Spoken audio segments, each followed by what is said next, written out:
yang siap mengabarkan Wana apa kemudian informasi yang sudah bisa Anda himpun di sana. Baik, Caca dan pemirsa, momen Hardiknas ini menoreh catatan gelap di bidang pendidikan, di mana seorang mahasiswa di salah satu universitas swasta di Kota Medan tega menghabisi nyawa dosennya yang tak lain adalah pembimbingnya sendiri. Kawasan ataupun kampus Universitas Muhammadiyah Sumatera Utara yang berada di Jalan Mukhtar Basri Medan ini sontak menjadi perhatian ribuan warga Kota Medan, tidak hanya mahasiswa yang berkuliah di sini pasca peristiwa yang terjadi pada pukul 4 sore tadi, di mana Roy menghabisi nyawa dosennya yang bernama Ibu Nur Aini berusia 63 tahun. Dan memang sejauh ini kondisi di universitas ini sudah berangsur kondusif, dan namun masih ada ratusan pengaman, dalam hal ini pihak kepolisian, yang terus berjaga-jaga di sini mengantisipasi hal-hal yang tidak diinginkan. Mengingat sore tadi sempat terjadi bentrokan antara mahasiswa dan pihak kepolisian ketika petugas berusaha untuk mengamankan tersangka dari amukan massa, dalam hal ini mahasiswa. Dan saya telah bersama dengan Kapolresta Medan, Kombes Pol Mardias Kusin Dwi Hananto. Kami akan menggali lebih dalam bagaimana kronologis, kemudian informasi apa yang sejauh ini berhasil dikumpulkan oleh pihak kepolisian. Pak, kami paham ini masih sangat awal sekali, tetapi sejauh ini informasi apa saja yang berhasil digali oleh pihak kepolisian mengenai kronologis, kemudian berbagai motif yang timbul di kalangan masyarakat, dugaan sementara, Pak?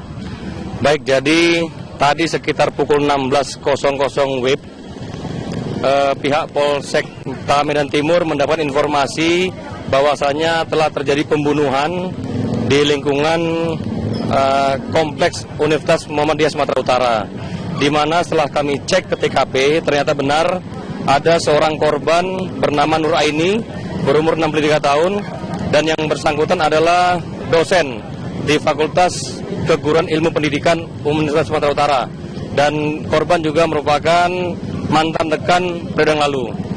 Dan di sana kami juga mengamankan tersangka bernama Roy Mardosa Siregar berumur 21 tahun yang merupakan mahasiswa daripada FKIP UMSU ini.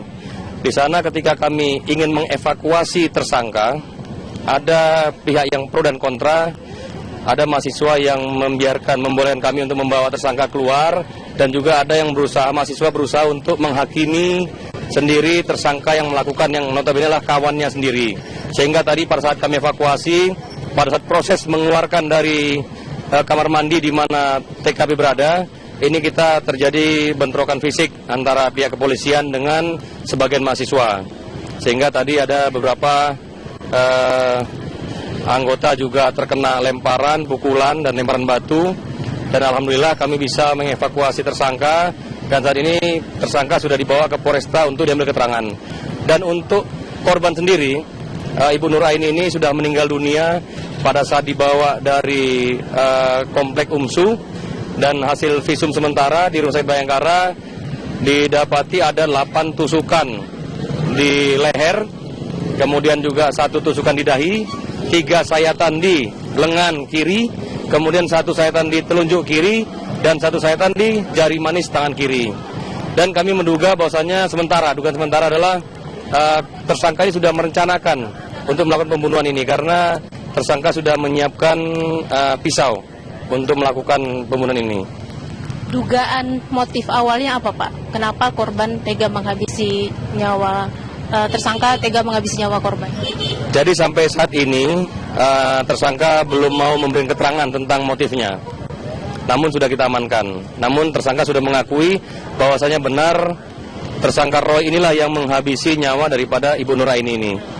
Menurut informasi, tersangka merupakan mahasiswa semester 6 yang sedang mengikuti program micro teaching. Sejauh ini informasinya bagaimana, Pak? Seperti yang saya sampaikan tadi, bahwa saya sampai saat ini tersangka masih diam. Jadi tadi sudah kita lakukan pemeriksaan awal, tersangka mungkin trauma ataupun shock. Dia hanya mengakui bahwasanya memang betul tersangka yang menghabisi nyawa daripada korban. Tapi sampai saat ini mungkin perlu waktu untuk kami untuk melakukan pemeriksaan dan saat ini sudah dilakukan pemeriksaan di Polresta Medan. Adakah mahasiswa lain yang diamankan lagi, Pak? Tadi sempat diamankan sekitar 5 mahasiswa yang menjadi provokator ketika kita berupaya untuk mengevakuasi tersangka. Inilah yang memobilisasi rekan-rekannya untuk melarang pihak kepolisian untuk membawa tersangka keluar. Dan pada saat proses ini juga adanya pukulan-pukulan dari mahasiswa sendiri terhadap tersangka. Tentunya akan mengenai petugas. Namun dengan kecakapan petugas kita bisa mengamankan tersangka ini keluar daripada kampus UMSU ini. Baik, terima kasih Bapak Kombes Pol Mardias Kusin Dwi Hananto, Kapolresta Medan. Sebagai informasi tambahan pemirsa, bahwasanya tersangka Roy ini adalah mahasiswa semester 6 yang sedang mengikuti pendidikan micro teaching, di mana menurut informasi yang kami gali dari sejumlah mahasiswa jurusan ataupun fakultas FKIP jurusan PPKN ini, pada semester 6 memang mahasiswa diwajibkan untuk mengikuti program micro teaching ataupun program pendidikan belajar mengajar yang dipraktekkan langsung di kampus. Namun diduga ada beberapa persyaratan yang belum dipenuhi oleh tersangka sehingga diduga ada motif dendam antara tersangka dengan korban. Itu dulu sementara laporan dari Medan, saya kembalikan ke Caca Anissa di Jakarta.